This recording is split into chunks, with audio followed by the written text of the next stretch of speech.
We return to our work on the gospel by the Apostle Matthew. We find ourselves in Matthew chapter 17 and verse 6.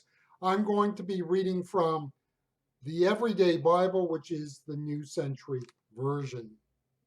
Matthew 17, verse 6 says this in this translation: When his followers heard the voice, they were so frightened they fell to the ground.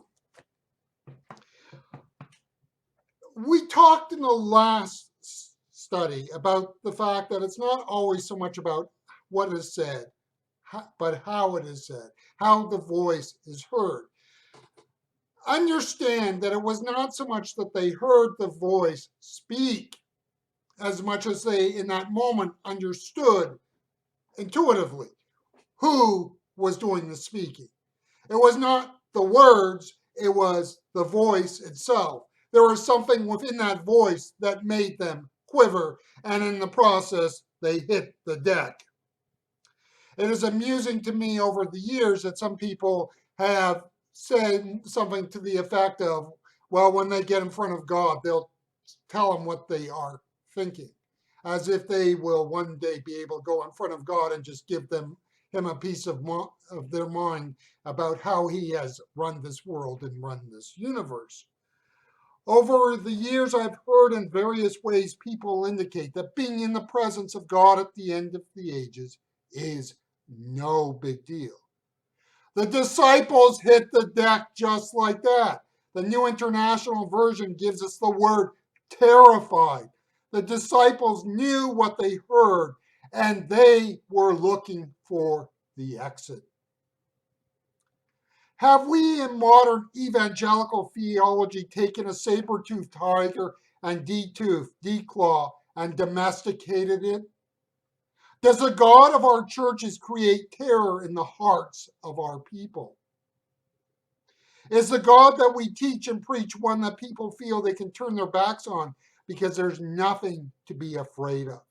Have we, in the guise of the speaker's sensitive mandate of the church, created a God that has no similarity to the God of the Bible? Remember that these disciples were not notorious pagans. These were committed, dedicated Jewish people. They were disciples of Jesus who are learning to work out their faith.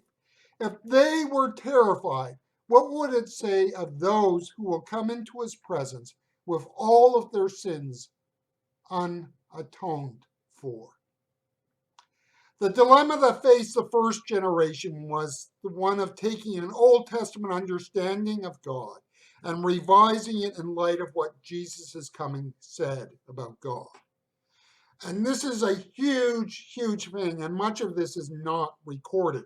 Understand, it was not an easy thing for that first couple of generations of believers in Jesus coming out of a Jewish background to take all of their understanding of the God of the Old Testament and see how it was transformed and changed by what Jesus, through his life, his teaching, his death and resurrection, said about the nature of God.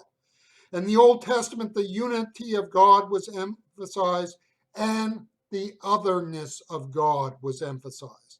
In that sense, we can say that the rise of Islam in the 7th century of the Common Era, several centuries after the rise of the church, is a return to a perceived, notice the word perceived, understanding of what the Old Testament says of God. The disciples in the first generation of the church did not reinvent the Old Testament understanding of God. What they came to see was how Jesus was a fuller revelation of who God was. Understand that the disciples that were there on the mountain had not reached that point. They were still in the process of working this all through, and it would take some more time, including the resurrection of Jesus. It would take his death, Jesus' death and resurrection, to do it. The terror that the apostles felt on that mountain in that day was in part due to their understanding of God undergoing a major overhaul. It is easy to take the language of Scripture and of the faith and reinvent the meaning. This then, because we are using the language of the faith and of the church, we can assume we are using it as intended. Looking at the Islamic or Mormon faith, and you can see groups who have taken biblical terms and ideas and recast their meanings. It is not enough to use words like God, Jesus, faith, salvation, and more if we are not using them as intended. We can critique groups like the above for what they have done to our language. But the bigger issue is what we in the church do to the language. So is the God that we worship one that if he were to show up in a service one day would be one we would be flat out on a sanctuary floor before his presence? And if it is not that God, we maybe need to do some soul searching and seek that God.